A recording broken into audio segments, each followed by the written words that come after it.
Welcome back, world watchers. Who fancies a quickie? This is my Big Bap recipe, and I'm going to call this Big Bap Chronic Illness Edition, okay? Because we all love bread, but bread naturally is a real faff to make, but not this recipe. This recipe is something that has very minimal effort for a really good result. So let's just crack on, okay? First off, you need a teaspoon of sugar into a bowl, and then into that you're going to add 330 mils, 330 of warm water, and it needs to be warm but not too hot because you don't want it to kill your yeast, okay? In goes the water. Then you have 7 grams of fast-acting yeast, which is basically one of the little packets. In that goes. I'm going to give that a little whiskey around, just to kind of combine it.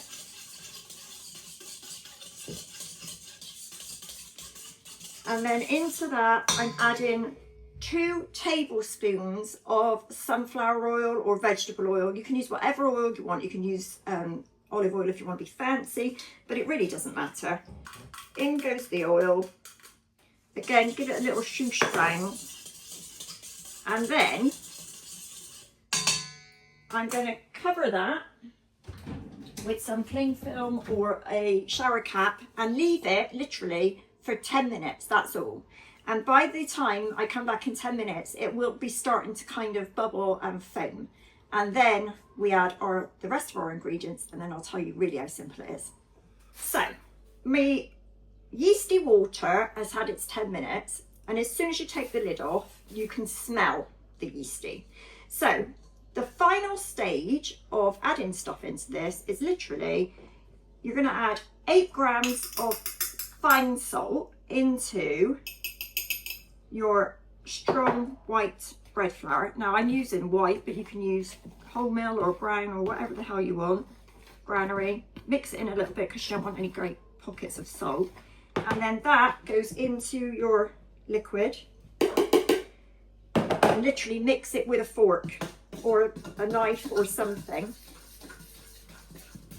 It's way too wet to put your hands in. You don't need to get your hands in this, not at this point anyway.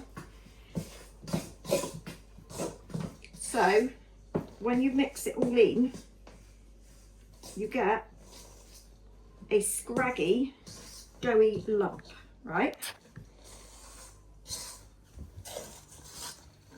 Like that. Scraggy, doughy lump. That, believe it or not, people, is perfect. So, next thing, you don't knead it, you don't do anything to that. You cover it again with your hat of choice, and you keep it somewhere warm for 30 minutes is the first one. 30 minutes in a warm place, and then we'll come back. Welcome back. So half an hour has passed, and this is now what it looks like. It has risen, as you can see. So again, no kneading required. You need a bowl of water, and you're going to wet your hand, and then this is where the magic. So you go in and kind of scoop and then fold it. Twist the bowl, scoop, fold it. Wet your hands, twist, fold, twist, fold into the center, like that. Job is done. That is it. Cover back over with your little hat and leave it for another 30 minutes. Now, at the end of that 30 minutes, we're going to repeat. So all I'm going to show you for the next bit is how it looks in 30 minutes. Then I'll fold it again, and then we'll come back after. 30 minutes in, and we are looking like this. Much smoother, and you can see the air bubbles also. So back to the same thing. Wet your hand, scoop and fold in. Wet your hand. This time we're going to cover it and leave it for 1 hour. and this is its final proof. Okay, so it's had an hour now, and that is your dough at this point. So now we're going to turn that out onto a floured surface. I'm using my dough scraper because, as you can see, it's full of hole and air. How beautiful is that?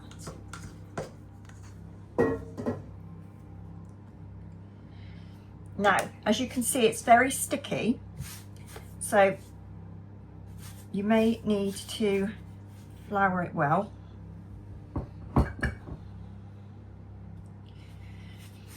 Now, all I'm literally going to do is split this into 6, okay? You can make 8 if you would rather, but 6 is kind of a nice size for the size rolls that we like.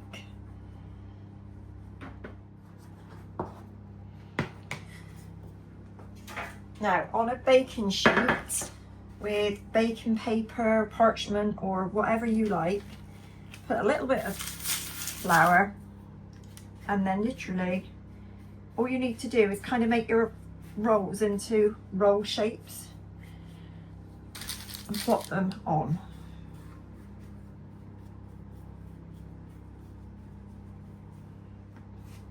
You kind of roll them and tuck them, don't you? Tuck them underneath. You can. Like you do buns, I guess. But you don't really, like, Yeah. there's... This They're is rustic, just, aren't they? So they are, but they're such a no fuss, easy bread recipe. yeah, and I know it's seems a lot of time waiting between each section, but actually we went down to shops, we did loads of things. There's loads of stuff we could have done in It's between. the kind of thing Not in the you way, can is it? do. No, if you're at home, like I said, I'm calling this the chronic illness bread because the amount of effort you have to put in is minimal for a fantastic result at the end. Yeah, we've had these loads of times and they are brilliant, they really are. If you love fresh bread, you're going to love these. There's none of that, 10 minutes of kneading and all that, none of that business. Right. Yeah, you could have had a lie down if you wanted, You in literally between can. sections or a You rest, yeah. literally can. And then just a little bit of flour over the top because, well, why wouldn't we? And now we're going to leave that now for 30 minutes. And then once that 30 minutes has passed, you're going to put it into an oven at 200 degrees fan. So if you don't have a fan, that'll be 220, and it's probably going to be gas 7 or 8. It's going to be quite high, but I will check it. It'll be on the ingredient list. And literally, they go in for 20 minutes, and that's it. They're done.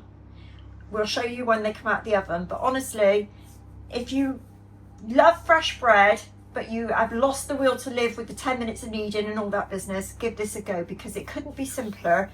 They're fantastic on the day that you make them. They're good the day after. They're still fresh. You can freeze them. They'll freeze happily. And you can refresh them into the oven if they last 3 days. But come on, I mean, 6 rolls, they're not going to last 3 days, are they? I don't know. Anyway, give it a go. Chronic illness bread. Minimal fat, maximum yum.